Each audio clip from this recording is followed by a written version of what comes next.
고구려 고분 벽화 가운데 가장 규모가 크고 화려한 황해도 안악 3호분. 그러나 이 무덤엔 발굴된 지 50여 년이 지나도록 풀리지 않는 수수께끼가 있다. 그것은 바로 이 무덤의 주인공이 누구인가 하는 것이다.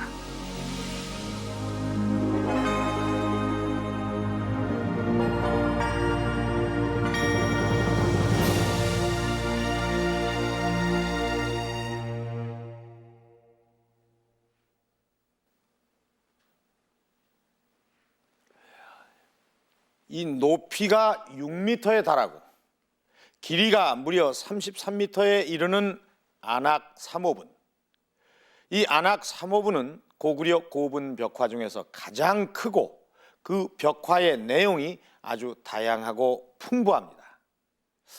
그런데 이렇게 크고 화려한 무덤에는 과연 누가 묻혔을까요?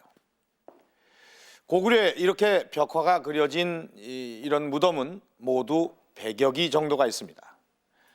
그런데 그 중에서 이 평양 부근에 있는 덕흥리 고분을 제외하고는 주인이 밝혀진 무덤은 하나도 없습니다.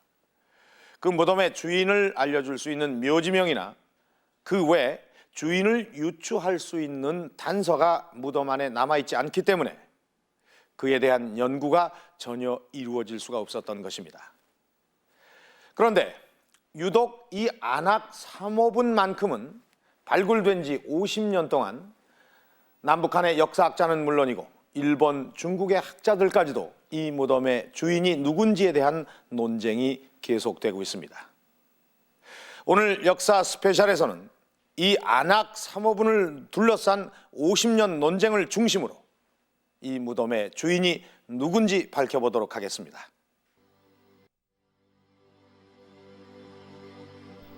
안악 3호분의 발굴이 처음 이루어진 것은 1949년.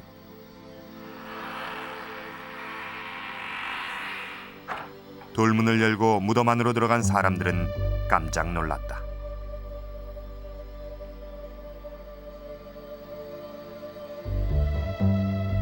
무덤의 주인공을 비롯하여 천정과 벽면 빼곡히 그려진 벽화들 때문이었다. 부분적으로 훼손이 되긴 했지만 1600년의 세월을 뛰어넘어 비교적 선명히 남아있는 벽화. 그것은 1600년 전 고구려인들의 생활상을 생생하게 보여주고 있었다.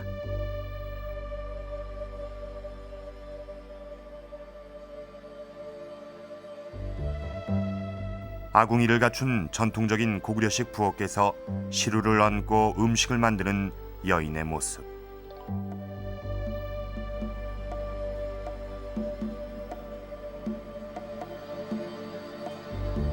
부엌 옆에는 고기를 저장하는 창고가 있고 외양간, 우물 등 집 구조를 비롯해 일상생활을 상세하게 묘사한 풍부한 그림들은 기록이 부족한 고구려의 생활상을 알려주는 중요한 자료로 학계의 대대적인 주목을 받았다.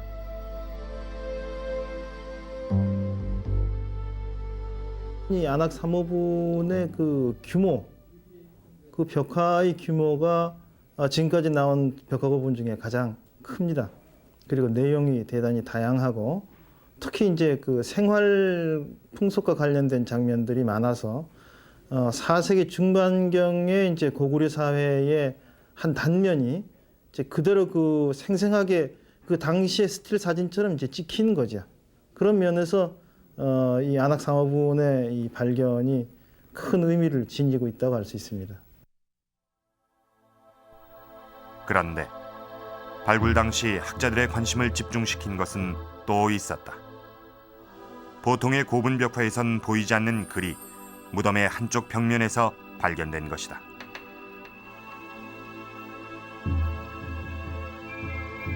모두 68자로 확인된 이 글은 동수란 사람의 생애에 대해 적고 있었다. 학자들이 주목한 것은 무엇보다 연호가 새겨진 첫 번째 구절. 영화 13년이라면 서기 357년. 고구려 고분벽화론 드물게 무덤이 만들어진 시기를 추정할 수 있는 연대가 나온 것이다. 두 번째 구절은 동수란 사람이 지낸 관직에 대해 열거하고 있었다. 평동 장군을 비롯해 여러 지방에 태수를 지낸 인물이었다. 동수의 출신을 밝히고 있는 세 번째 구절에서 동수는 고구려 사람이 아니라 요동 출신의 중국 사람이란 것을 알 수 있었다.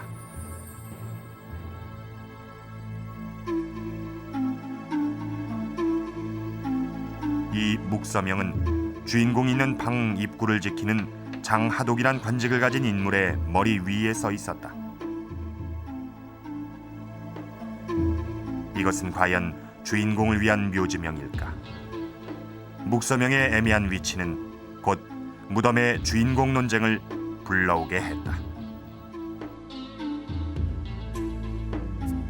일반적으로 이제 그 묘지명이라는 것은 그 주인공의 그 어떤 사회적 지위가 높다는 것을 전제로 할 때 격식을 갖추게 되어 있습니다. 그래서 그 무덤 벽화의 경우도 이제 묘지명은 주인공이 있는 그 자리에 바로 위쪽 같은 데에다 그 가로선, 세로선을 다 그어서 칸을 이제 만든 다음에 거기다 정교하게 이제 글씨를 써 넣는다거나 혹은 새겨 넣는 그런 것이 이제 원칙입니다.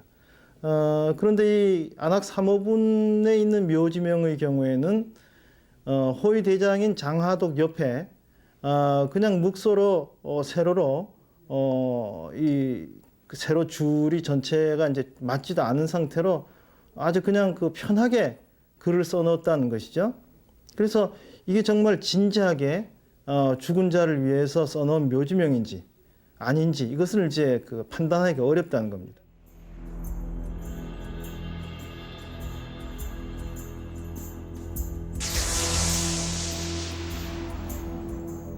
안악 3호부는 무덤 입구를 들어서면 앞뒤에 2개의 방과 동서 양쪽에 하나씩의 방이 있다. 이 중에 주인공이 그려져 있는 방은 서쪽 방, 장하독과 묵서명은 주인공이 있는 방의 입구에 있다. 때문에 이 묵서명이 과연 방 안의 주인공을 가리키는 것이냐, 아니면 방 입구에 수문장처럼 선 장하독을 가리키느냐가 논쟁의 출발점이 된 것이다. 묵서명이 누구를 가리키느냐에 따라 무덤의 주인이 동수인지 아닌지가 밝혀지기 때문이다. 무덤의 주인이 중요한 이유는 묵서명에 적혀있는 연대 357년 때문이다. 안악 3호분의 곳곳엔 불교의 도입과 더불어 우리나라에 전해진 것으로 알려진 연꽃무늬가 그려져 있다. 고구려에 불교가 처음 도입된 것은 소수림왕 때인 372년. 그런데 그보다 15년이나 앞서 무덤 안에 연꽃무늬가 그려져 있는 것이다. 고구려 고분 벽화의 기원도 반세기 이상이나 빨라지게 된다. 이제까지 고분에 벽화가 그려지기 시작한 것은 4세기 말을 전후한 것으로 알려져 왔다. 그러나 이 무덤의 주인에 따라 그 기원이 반세기 정도 앞당겨질 수도 있는 것이다. 안악 3호분, 이 무덤의 주인은 과연 누구일까?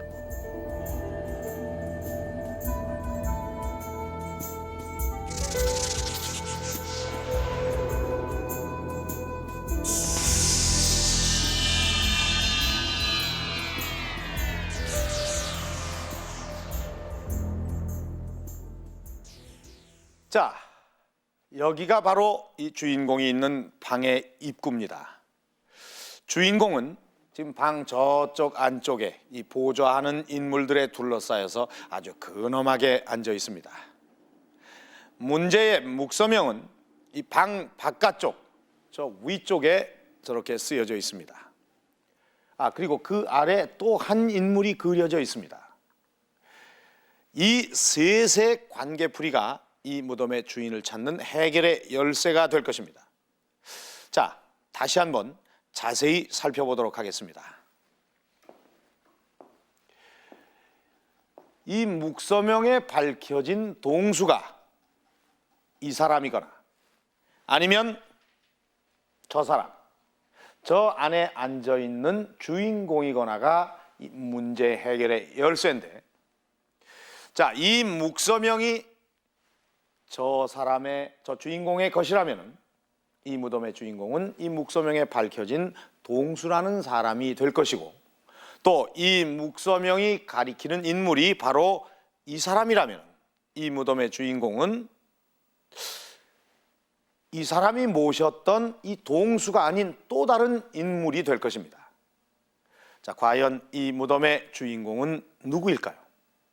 먼저 이 묵서명에 쓰여진 동수라는 인물부터 알아보도록 하겠습니다. 4세기 초 고구려는 활발한 대외 정책을 펼치면서 요동 진출을 꾀하고 있었다.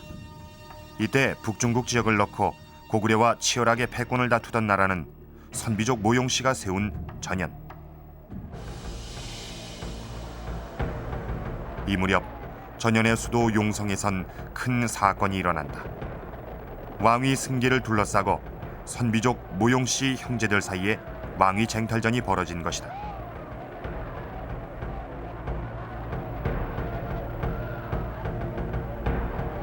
이 사건을 계기로 일단의 무리들이 고구려로 망명을 한다. 고구려는 적대국인 선비족의 망명객들을 적극적으로 받아들인다. 자치통감은 이 사건을 자세히 적고 있다.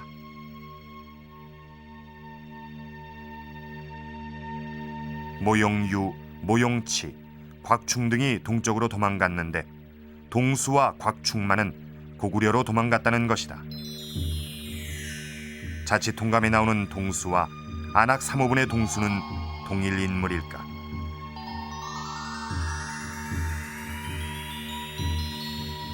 결국 그들이 내란에서 패한 동수가 고구려로 망명해 왔다는 기록이 나오고 있는데 이것이 서기 336년입니다.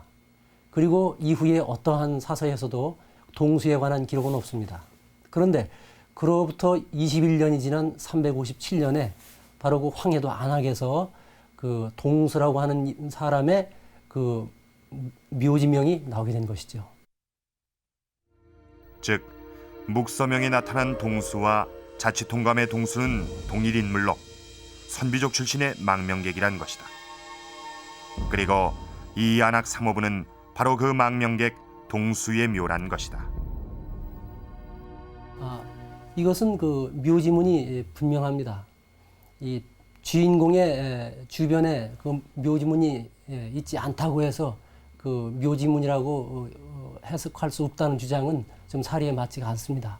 그 묘지문은 무덤 안에 어느 곳에 있다고 하여도 그 성격은 바뀔 수가 없는 것입니다. 이제까지 그 무덤 안에 무덤의 주인공 이외의 인물의 묘지문을 기록을 해서 써놓은 예는 하나도 발견된 예가 없습니다. 묘지명과 함께 안악 3호분의 전체 구조도 중국식과 유사하다고 한다. 좌우대칭으로 여러 개의 방을 갖추고 기둥이 있고 벽화가 그려진 점들이 한나라 영향을 받은 전통적인 중국 양식이란 것이다. 안악 3호분에 관한 체계적인 연구를 계속해오고 있는 공석구 교수. 안악 3호분의 주인이 중국인 망명객 동수란 근거로 또한 주인공 주변의 인물들을 든다. 안악 3호분의 각 인물들 옆엔 붉은 글씨로 관직명이 적혀 있다. 주인공을 둘러싸고 있는 인물들에게도 일일이 관직명을 적어두고 있다.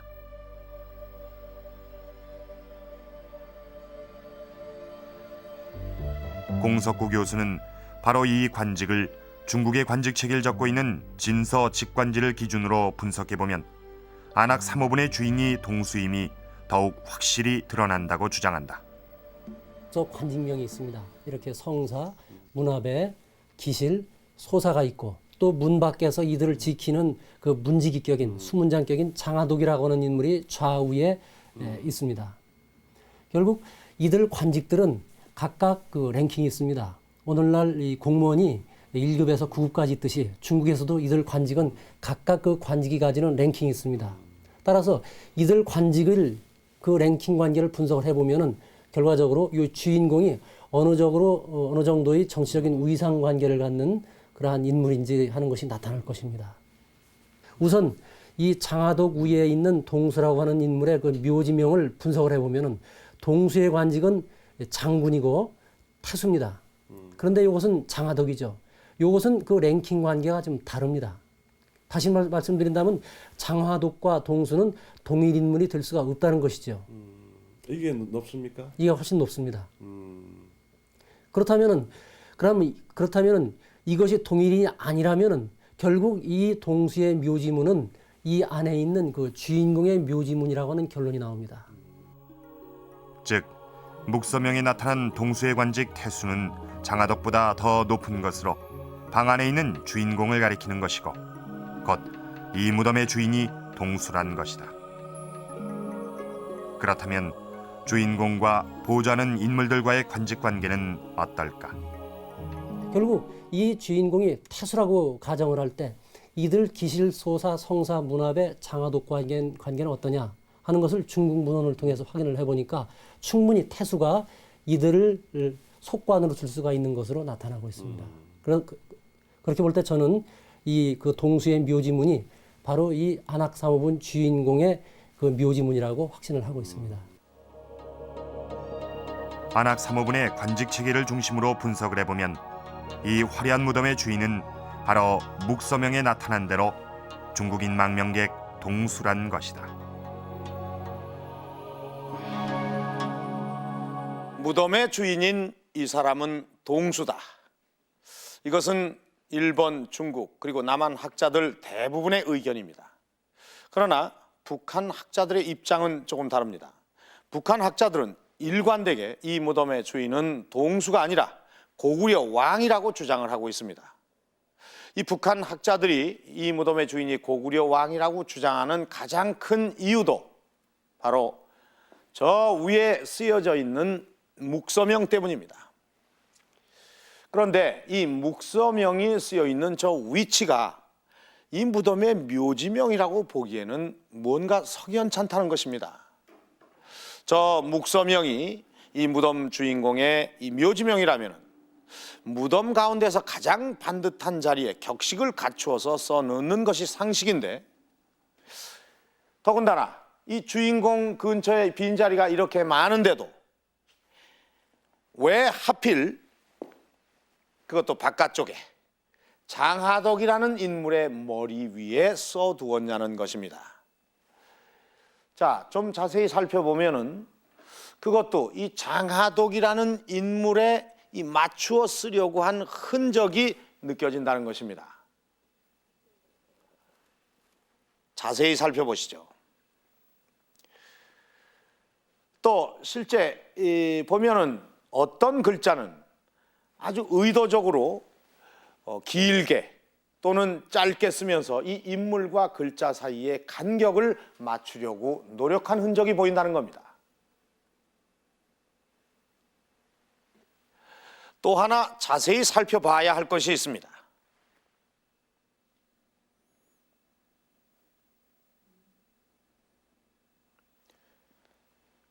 사지절도의 이 절자와 같은 경우는 글자가 좀 이상한데요. 이것은 자세히 보면 절자를 빼먹고 바로 뒤에 있는 도자를 먼저 쓰려다가 이 순서가 잘못돼서 고치면서 다시 쓰지 않고 대충 몇 획을 고쳐 써놓은 것을 알 수가 있습니다. 자, 이렇게 묵서명의 위치나 또는 글자의 조잡함으로 봐서 북한 학자들은 이것이 주인공의 묘지명으로는 볼 수가 없다는 것입니다. 그렇다면 묘지명이 아니라면 대체 무엇으로 볼 수 있다는 것인가요? 이것은 바로 이 밑에 있는 인물 장하독을 설명한 것에 불과하다는 것입니다. 자, 이 묵서명의 맨 마지막 구절을 자세히 한번 살펴봐 주시죠. 69 훈관. 이것은 일반적으로 관리를 지내다 69세에 죽었다라고 해석을 할 수가 있겠는데, 이것은 한문 어법상 맞지 않는다고 합니다. 이 69 훈만으로도 69세에 죽었다라는 뜻으로 받아들여지는데, 그 밑에 이렇게 관자를 붙인 것은 무언가 또 다른 의미가 숨어 있다는 것입니다.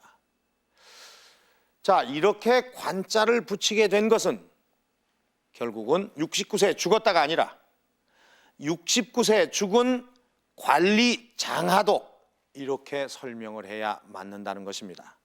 결국 이 밑에 관자를 붙인 것은 장하독이란 인물을 꾸미기 위한 단어라는 것입니다. 그렇게 되면 이 묵서명의 동수는 바로 이 인물 장하동을 가리키게 되고, 결국 이 무덤의 주인공은 이 묵서명의 동수가 아니라 또 다른 사람, 바로 고구려의 왕이라는 것입니다. 동수묘를 부인하는 새로운 증거로 두 차례 추가 조사의 결과를 들고 있다. 이 조사에서 맞은편에 있는 인물 위에서도 20여 자의 글자가 확인됐다는 것이다. 그 전체적인 내용은 파악되고 있지 않습니다만은 이 사실은 바로 그 왼쪽 편 장하도 그림 위에 있는 그 묵서명의 주인공이 바로 무덤 주인공의 것이 아니라 이 장하독의 것이고, 또 오른쪽 편에 있는 장하독 위에 있는 글씨는 또 오른쪽 장하독의 것이다. 그렇게 된다면은 이 무덤에 나오는 묵서명을 주인공과 관련시킬 수 있는 근거가 이제 없어지게 되는 그런 면에서 왕릉서를 뒷받침하는 중요한 근거가 되고 있습니다. 주인공이 있는 방 앞에 수문장격으로 서 있는 두 인물 위에서 공통적으로 발견된 글자. 그것은 각기 그 인물들을 설명하는 글일 뿐 무덤 주인공의 묘지명은 아니란 것이다.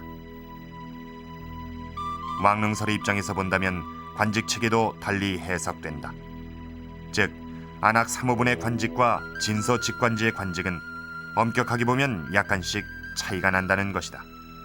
이는 중국의 관직 체계를 받아들여 고구려식으로 정비해가던 중간에 나타난 고구려식의 관직이란 것이다. 무덤을 왕릉으로 보게 하는 또 다른 요소는 그 규모다. 지방장관에 불과한 태수의 것으로 보기엔 지나치게 크다는 것이다.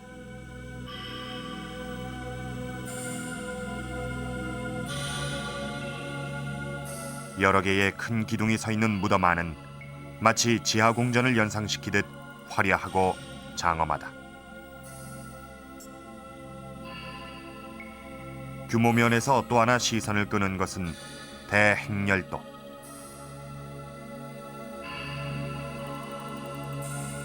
동쪽은 비교적 선명하게 남아있는 반면 북쪽은 낡아 흐려진 이 행렬도는 높이 2m, 길이 10m에 달하는 벽면을 따라 빼곡이 그려져 있다.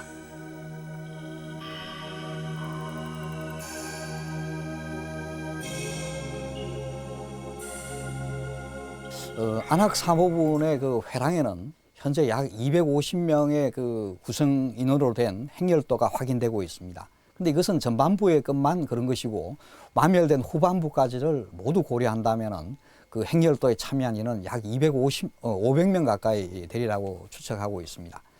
그런데 지금 중국에서 그런 그 행렬도가 나오는 경우가 많이 있습니다만은 중국의 경우에서 가장 큰 그 행렬도의 그림이 200명이 채 안 되고 있습니다. 행렬도가 얼마나 큰 것인지를 알 수 있게 하는 것 중에 하나가 바로 취약대다. 행렬도의 제일 앞에서 장엄한 행렬의 흥을 돋우려는 듯 앞서가는 취약대에는 크고 작은 북과 뿔피리, 나팔 등 각종의 악기들이 등장한다. 그런데 놀라운 것은 연주자들의 규모가 무려 200여 명에 달한다는 것이다. 삼국사기에 보면 김유신이 죽었을 때 왕이 내린 고취약대의 기록이 나타나는데 그 인원이 100여 명 정도였다고 적고 있는 걸 보면 안악 3호분의 규모가 얼마나 대단한 것인지를 짐작할 수 있다. 신라의 경우에 김유신이라는 인물은 왕에 버금가는 인물이었는데 그의 장례 때 동원된 고치학대의 수가 약 100여 명 정도였다고 합니다. 그러니까 안악 3호분의 반 정도밖에 안 되는 규모입니다. 그런 면에서 이런 그 200명 이상의 고치학대를 거느리고 행진을 할 수 있는 주인공이라고 했을 때 이것은 고구려의 왕을 두고는 달리 생각할 수 없다라고 하는 것이 북한 측의 주장입니다. 왕릉임을 더욱 뒷받침하는 것은 수레를 타고 가는 주인공의 앞에서 한 인물이 들고 가는 깃발에 새겨진 세 글자, 성상번이라고 한다. 성왕이라든지 성상이라든지 하는 거는 왕을 표시하고 왕 중에서도 위대한 왕을 표시합니다. 예를 들면 동명성왕이라든지 또는 집안에서 발견된 고구려의 모두로 총 그 무덤의 묘지에도 추모 성왕이라든지 호태 성왕이라든지 관계토대왕이죠. 그렇게 성왕이나 성상을 붙여가지고 위대한 왕에 대한 그 존경의 뜻을 나타내는 것들이 있거든요. 그러니까 태수라든지 무슨 지방장관급의 성상이라는 건 붙일 수가 없죠. 고대 복식사를 주로 연구하는 박선희 교수.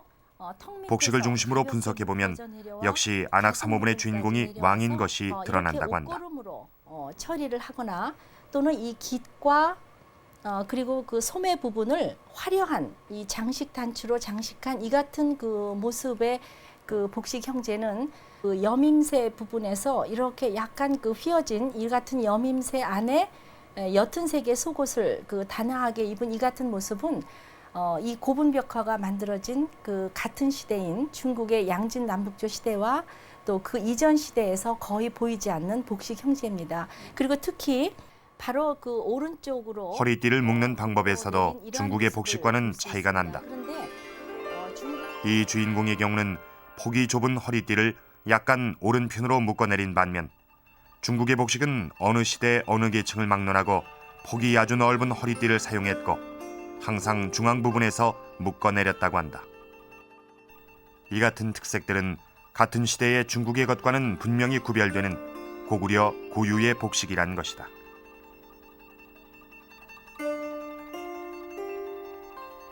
나아가 주인공을 왕으로 보게 하는 결정적인 요소는 주인공이 머리에 쓰고 있는 하얀색의 덧관. 박선희 교수는 이것이 수서 고구려전에 등장하는 고구려 왕만이 썼다는 백나관이란 것이다.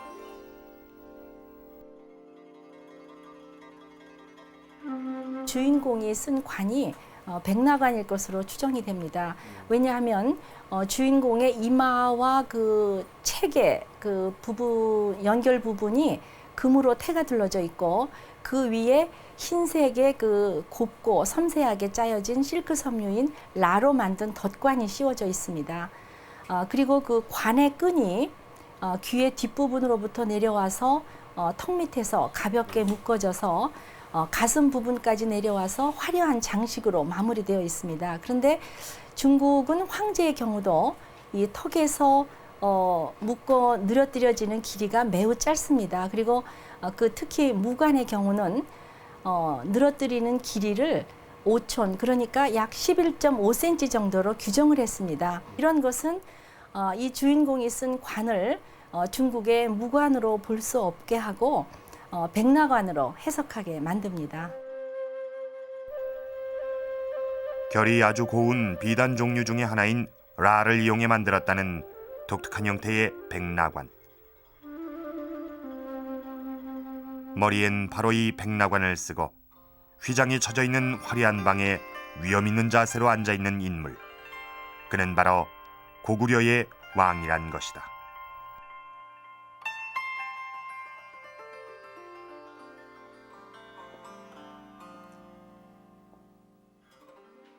바로 이 사람. 머리에는 백나관을 쓰고 또 이 평상 위에 아주 품위 있게 앉아 있는 이 사람은 정말 고구려의 왕일까요? 아니면 중국인 망명객 동수일까요? 이 두 주장은 지금껏 아주 팽팽하게 맞서고 있습니다. 왜 이런 논쟁이 50여 년 동안 계속되고 있는 걸까요? 자, 이쪽에 있는 지도를 한번 보시죠. 지금 보시는 이 지도는 4세기 초 한반도 북부의 모습입니다. 위로는 고구려가 있고 아래로는 백제가 있습니다. 그리고 그 사이 이 주황색을 칠한 부분에 낭랑과 대방이 있었습니다. 바로 이 지역 때문에 이 시기에 고구려와 백제는 서로 국경을 마주하고 있지는 않았습니다. 그런데 고구려 미천왕 때 이 지역을 점령한 것이 서기 313년과 314년, 기록상으로는 이 시기부터 고구려와 백제가 서로 국경을 마주하고 있는 것으로 되어 있습니다. 그렇지만 이 실질적으로 이 고구려와 백제가 국경을 마주한 시기가 언제인가는 이 학자들 간의 이견이 큽니다. 다시 말해서 이 낭랑과 대방이 이 지역을 완전히 떠난 시점에 대한 의견이 서로 다르기 때문입니다. 이 안악 3호분의 주인공을 밝히는 일은 바로 이 시기, 이 지역의 역사를 해석하는 데 아주 중요한 단서가 될 수 있습니다. 안악 3호분이 위치하고 있는 곳은 황해도 안악군 유순리. 이곳은 바로 미천왕이 점령하기 전 낭랑 대방 세력의 중심지에 해당한다. 그런데 이민족 출신으로 고구려로 망명한 동수가 어떻게 이곳에 이렇게 거대한 무덤을 가질 수 있었을까? 336년에 고구려로 망명해온 그 동수는 고구려 측에서 볼 때 이 사람은 아주 중국의 유력 인물입니다. 따라서 고구려에서는 이 동수를 바로 낭랑 대방군이 있었던 그 지역에 동수를 보냈던 것으로 생각을 합니다. 그 지역에는 313년, 314년 낭랑 대방군이 멸망된 이후에 계속 중국 사람들이 생활을 하고 있었습니다. 그러니까 미천왕의 점령 이후에도 이곳엔 중국인 세력들이 여전히 남아 있었기 때문에 고구려는 동수라는 중국인을 내세워 이 지역을 간접 통치했다는 것이다. 중국인들이 오랫동안 남아 있었다는 증거는 이곳 평안도 황해도 일대에 중국의 전통적인 무덤 양식인 전축분들이 상당히 많이 남아 있다는 것이다. 전축분의 축조에 사용된 연호가 새겨진 벽돌을 분석해 보면 상당히 늦은 5세기 초엽까지 전축분이 이 지역에 지어지고 있음을 알 수 있다. 이런 사실로 볼 때 미천왕이 이 지역을 점령한 4세기 초반 이후 상당 기간 동안 고구려는 이 지역을 직접 지배하진 않았다는 것이다.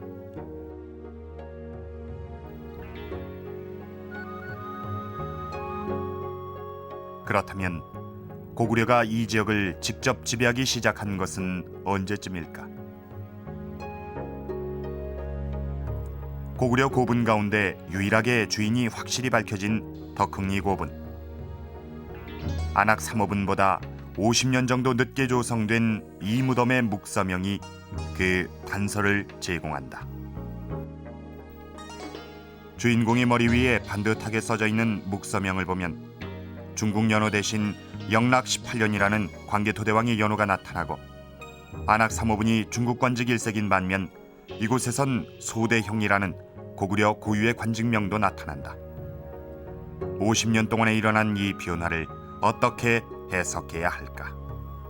안악 3호분은 357년에 해당이 되고 덕흥리 고분은 408년에 해당이 됩니다. 이것은 약 50년의 차이를 보이고 있는 벽화고분인데요. 그 안악 3호분의 경우를 보면은 그 동진의 기년을 사용을 하고 있습니다. 그리고 거기에 나타나는 관직들은 모두가 그 중국의 관직 1세기입니다. 반면에 덕흥리 고분을 보면은 바로 고구려 광개토왕이 제정한 영락이라고 하는 연호를 사용을 하고 있고 또 관직을 보면은 물론 중국의 관직도 있겠습니다만은 고구려의 국소대형이라고 하는 고구려 관직을 사용을 하고 있습니다. 이것은 상당한 차이라고 할 수가 있습니다. 그 배경은 바로 50년 동안에 고구려가 이 낭랑 대방군 지역을 어떻게 다스렸느냐 하는 그 지배 방식의 차이에서 나타난 결과라고 생각을 합니다. 그것은 고구려가 동수라고 하는 인물을 내세워서 간접 지배를 한 그러한 방식에서 이제는 적극적으로 직접 지배로 전환하고 있다는 그러한 그 표현의 하나라고 이야기를 할 수가 있겠습니다. 그러나 왕릉설에서 보면 이 지역에 대한 해석은 완전히 달라진다. 미천왕이 이 지역을 점령하자마자 곧바로 직접 통치에 들어갔다는 것이다. 전축분에 대한 해석도 달리한다. 우선 전축분은 한족 고유의 무덤 양식인 반면 안악 3호분은 무덤의 양식이 다른 벽화고분으로 선비족 출신인 동수가 기존의 한족을 다스리는 인물로 나서진 못했을 것이란 주장이다. 그러니까 평안도 황해도에 있는 그 무덤들은 주로 그 전축분이라고 해요. 그걸 기준으로 해서 이제 중국 사람들이 거기 살고 있었다 이런 말인데 지금 이 동수묘라고 흔히 얘기하는 안악사모불은 그러니까 벽화거분이라고요. 모든 양식이 다릅니다. 그러니까 모든 양식이 다르다는 건 다른 유의 사람이라는 거거든요. 그리고 실제로 동수는 전년에서 왔으니까 선비족이고 낭랑대방 지역에 있는 그 전축분을 쓴 사람들 한족이라고요. 한족하고 선비족하고 다르잖아요. 그 다른 사람 계통이 와서 그 한족을 대표하는 어떤 세력을 형성하고 있었다. 그런 말이 안 맞죠. 직접 통치를 추측해 하는 또 하나의 증거는 고구려가 일찍부터 남진을 모색하고 있었다는 것이다. 낭랑대방을 공격하기 앞서 미천왕은 311년 서안평을 공격한다. 서안평은 중국 본토와 낭랑대방의 연결 통로로 낭랑의 세력들을 먼저 중국과 단절시키기 위해서였다. 서안평의 공격에 이어 313년엔 낭랑을 공격한다. 기록엔 남녀 2천여 명을 사로잡았다는 내용이 보이는데 상당히 많은 중국 세력들이 희생됐을 것으로 추측된다. 같은 해 자치통감의 기록을 보면 요동 출신의 장통이 낭랑의 왕준을 설득하여 처녀가를 이끌고 중국으로 갔다고 적혀 있다. 이런 기록들로 볼 때 미천왕의 낭랑 대방 점령 이후 이곳에 남은 중국 세력들은 아주 미미했을 것이란 해석이다. 그때 일반 백성 1000가를 끌고 갑니다. 그러니까 그러니까 일가를 4명이나 5명으로 본다면은 1000가면은 4000명, 5000명이 되는 거죠. 그것은 협력한 조선족도 있을는지 모르지만은 대체로 중국 사람으로 보거든요. 그렇게 됐을 때 두 차례의 그런 이동으로 봐가지고 거기 제지 세력 중에 중국계는 거의 없지 않았는가. 그래서 저희는 무슨 동수라는 사람이 중국 사람을 기반으로 해서 큰 세력을 잡았다. 이렇게는 생각을 안 합니다. 간접 통치를 했다고 볼 수 없는 또 하나의 기록은 삼국사기에 나타난 천도 기록이다. 343년 고국원왕은 수도를 평양 동황성으로 옮긴 것으로 나타난다. 평양천도와 함께 369년 고구려 후방 깊숙이 황해도 백천 일대에서 백제와의 사이에 벌어졌던 첫 전투는 이미 낭랑대방 고지가 고구려의 완전 지배하에 있었다는 것을 증명한다는 것이다. 그러니까 왕릉서를 따르자면은 황해도와 평안도 일대를 미천왕이 313년에 점령하면서부터 곧바로 강력하게 직접 통치를 했다는 얘기가 되고, 또 동수서를 따르자면은 오랫동안 중국인 세력이 그대로 이 땅에 남아 있었다는 얘기가 됩니다. 그런데 재밌는 것은 70년대까지만 해도 남한은 동수서를, 북한은 왕릉서를 주장하는 것으로 아주 뚜렷하게 나뉘어져 있었습니다. 이 북한의 일관된 주장에 대해서 이 남한은 고구려의 정통성을 계승하는 것으로 자처하는 이 북한이 일찍부터 고구려의 힘이 강력했다는 것을 내세우기 위해 확대 해석하는 것이 아닌가 하고 받아들였던 것이 사실입니다. 역사에 대한 해석이 일종의 이데올로기의 대립으로 비춰지기도 했던 것이죠. 그런데 이 북한 자료에 대한 접근이 수월해지면서부터 남한 학자들 사이에서도 이 왕릉서를 주장하는 사람들이 많이 생겼습니다. 안악 삼호분이 왕릉이라면 또 하나 궁금한 것이 있습니다.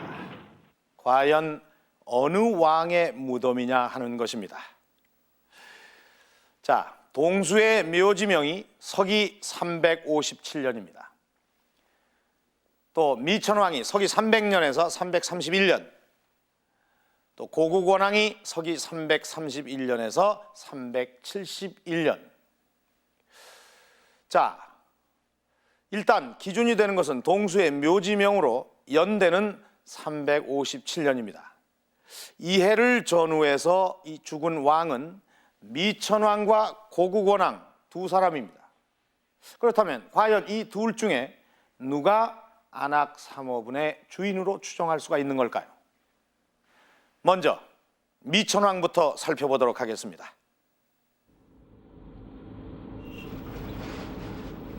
고구려가 수도를 평양으로 옮기기 전 400여 년간 도읍지였던 중국 길림성 집안시. 시내를 조금만 벗어나면 수많은 고구려 고분들을 만날 수 있다. 12,000여 개의 무덤이 모여있는 통구고분. 전통적으로 왕의 무덤을 수도 주변에 조성한 관례에 따르면 이 일대엔 왕의 무덤도 상당수 있을 것으로 추정된다.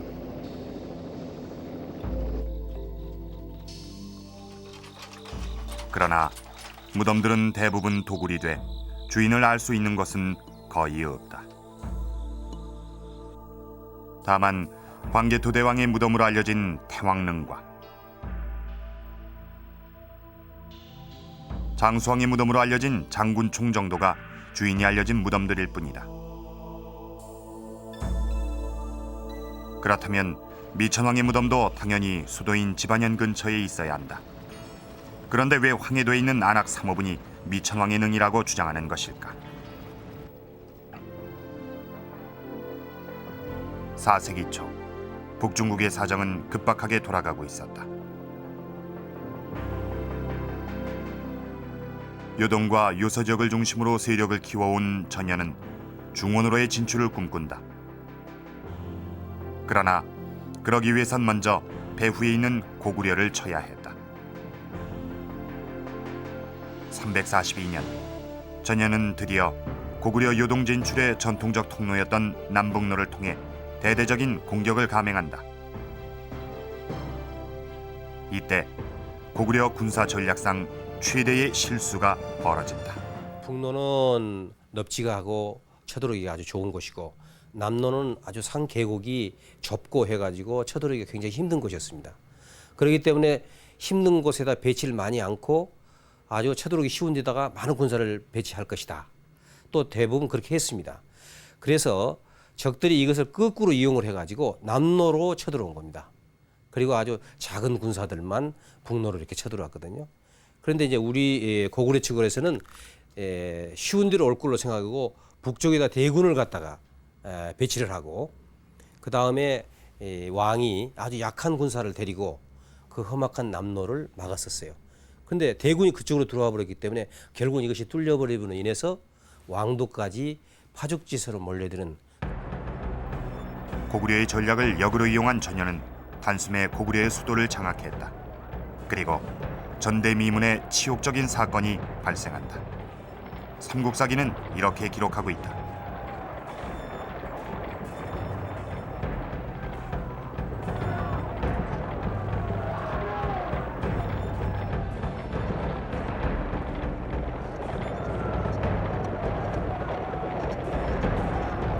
왕이 도망을 가니까 거기에서 나중에 사람을 5만 명을 잡아갑니다. 남녀 5만 명을 잡아가고 금은 보화 이런 거 전부 가져가고 그 다음에 왕의 어머니를 잡아갑니다. 결국은 이런 겁니다. 여기서 우리가 지배할 수는 없다. 다시 저 친구들이 들어와서 하면 또 위험하니까 뭔가 인지를 갖고 있어야 된다. 그래서 왕의 어머니. 그 다음에 이제 정말 전대미문이고 역사에 없는 사실이 뭐냐면 왕의 아버지인 미천왕 능을 파가지고 시체를 가지고 가버립니다. 바로 이만큼 고구려로서는 정말 치욕적인 그런 전쟁이었죠. 아버지의 시신을 빼앗기는 수모를 당한 고국원왕은 이때부터 전략상 대결보다 화해를 모색한다. 결국 이듬해인 343년 2월 고국원왕은 동생을 전연해 보내 진귀한 물건을 바친 뒤 드디어 아버지 미천왕의 시신을 찾아온다.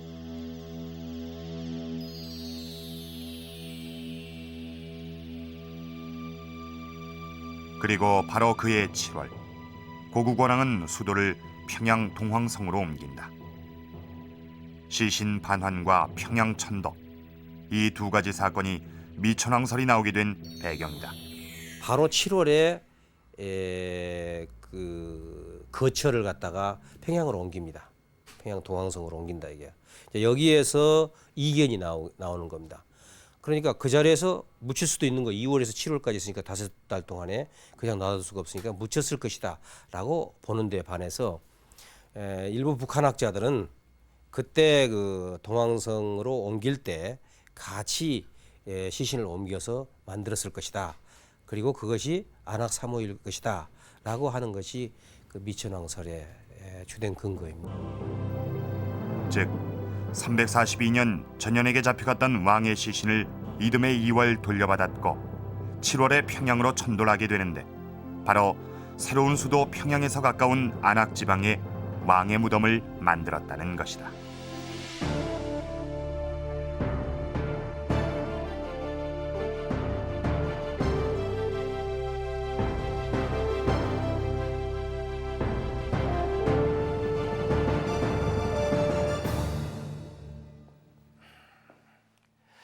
그런데 이 주인공이 미천왕이라면 중국인 망명객 동수가 왜 미천왕의 방 앞에 서 있는 것일까요?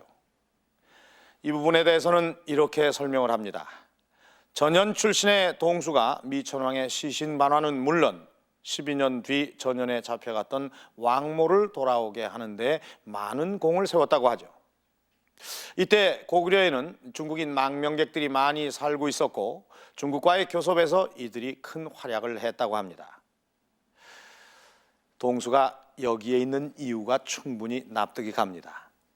그런데 여기서 또 한 가지 의문이 있습니다.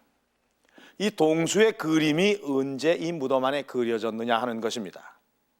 동수가 미천왕의 시신을 찾아온 것이 343년, 동수가 죽은 것은 357년. 뭔가 이상하지 않습니까? 동수가 미천왕의 시신을 찾아온 것이 343년이라면 이 무덤이 다시 만들어진 것도 이 무렵일 텐데 동수가 죽은 것은 그로부터 15년 뒤입니다. 그렇다면 이 동수의 그림은 언제 이 무덤 안에 그려진 것일까요? 이 미천왕의 무덤을 만들 때 이 동수의 그림을 미리 그려 넣었다가 15년 뒤 동수가 죽은 다음에 이 무덤을 다시 열고 동수의 묵서명을 적어 넣었다는 것인데 이 신하의 묵서명을 기록하기 위해서 왕의 무덤을 다시 연다. 이게 가능한 일일까요? 미천왕설은 이 부분에 대해서 시원스런 답변을 못 해주고 있습니다. 그렇다면 이 무덤의 주인공은 이제 한 사람뿐입니다. 바로 고국원왕입니다. 동수가 고구려로 망명으로 왔을 때도 고국원왕 때였고 세상을 떠났을 때도 고국원왕 재임 중이었습니다. 즉 동수는 고국원왕 재위 기간 중 22년 동안 고구려에 살았습니다. 바로 이런 이유 때문에 발굴 초창기에 잠시 제기됐던 고국원왕설, 지금까지 묻혀있다가 최근 다시 강력하게 부활하고 있는 고국원왕설에 대해서 알아보도록 하겠습니다. 지난해 11월 일본에선 남북의 고대사 역사학자들이 함께 참여한 심포지움이 열렸다. 이 자리에서 북한 사회과학원 소속 석광준 교수는 황해도 신원군 장수산 일대에서 고구려 제2의 수도였던 남평양 유적지를 발견했다고 발표했다.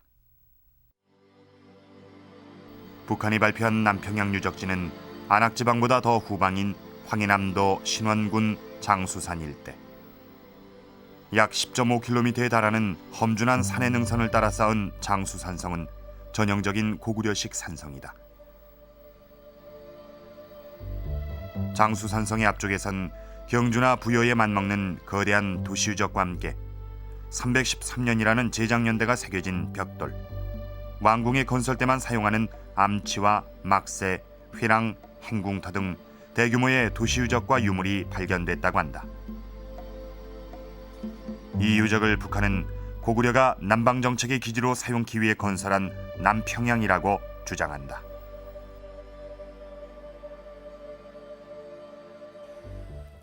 장수산성이 남평양이 됐다는 것은 대부분 우리가 그 평양 천도 이후에 고구려의 주된 세력이 한반도에 자리를 잡은 걸로 얘기가 되어 있는데 장수산성 근방이 이미 4세기에 남평양이라는 거점을 마련하고 있었다라고 한다는 것은 고구려가 한반도에서 일찍이 이쪽에서 세력을 다투고 있었고 백제와 겨루고 있었다는 것을 역사적으로 또 고고학적으로 증명해 준다는 점에서 의미가 있습니다. 남평양은 고구곤왕의 죽음과도 관련이 있다. 삼국사기 기록에 의하면 371년 백제와의 전투에서 고구곤왕이 사망한 지역을 평양성이라고 적고 있다. 그러나 북한학자들은 이 평양이 지금의 평양이 아니라 남평양이라고 주장한다. 그 근거로 들고 있는 것이 삼국사기 지리지 잡지의 기사. 이곳에 보면 근초고 왕은 고구려의 남평양을 빼앗아 도읍으로 삼았다고 적고 있다.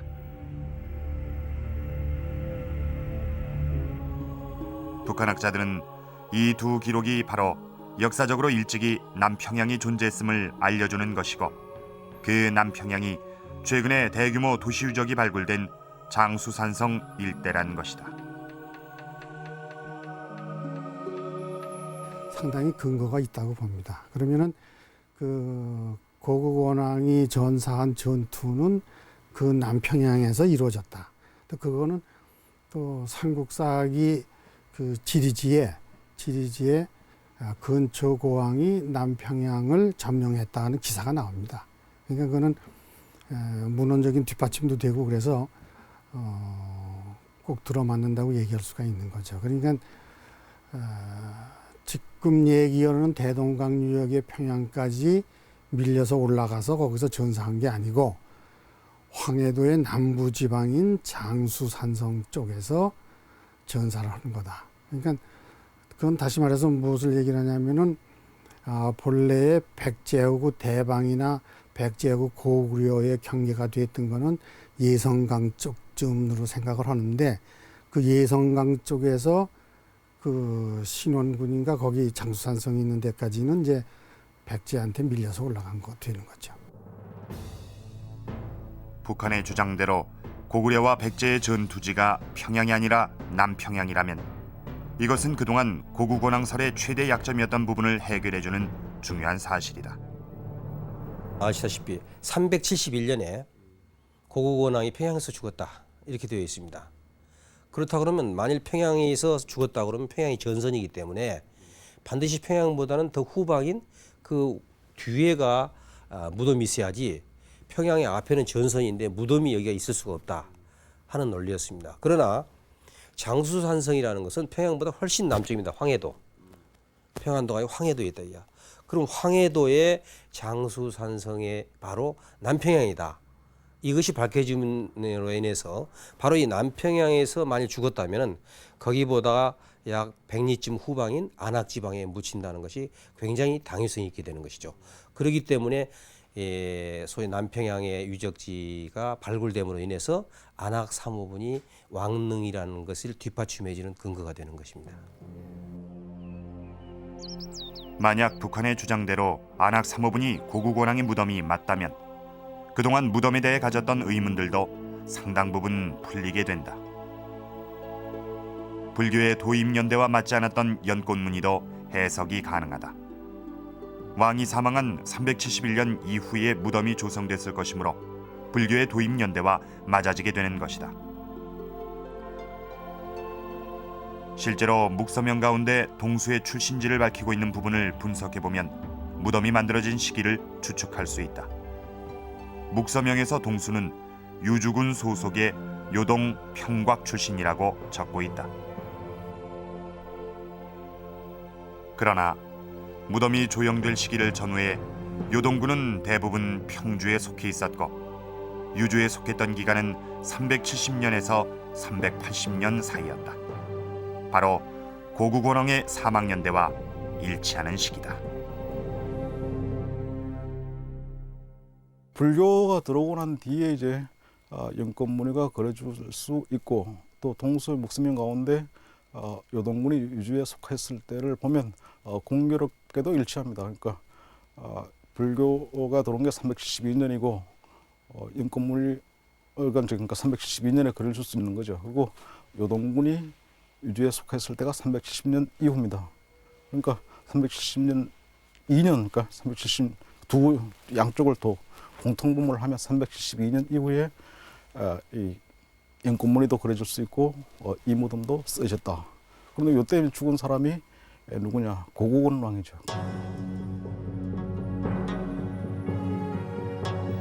고구려 벽화 고분 중에 최대 규모인 안악 3호분.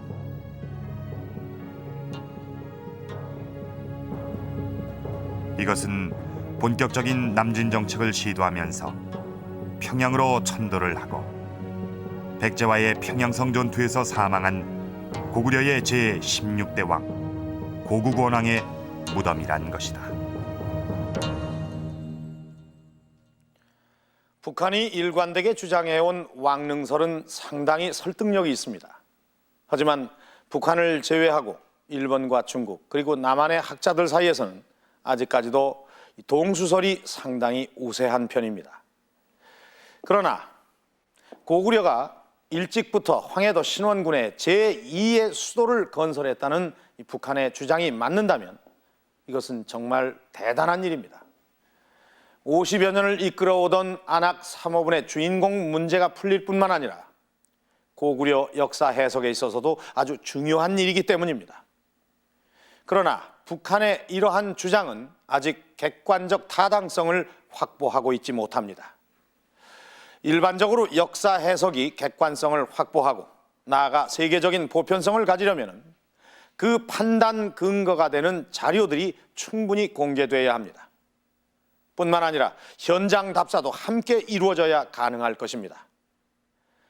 안악 3호분의 주인공 논쟁, 이것은 앞으로 남북의 학자들이 함께 풀어가야 할 우리 역사에 대한 수많은 난제들 중에 하나일 뿐입니다.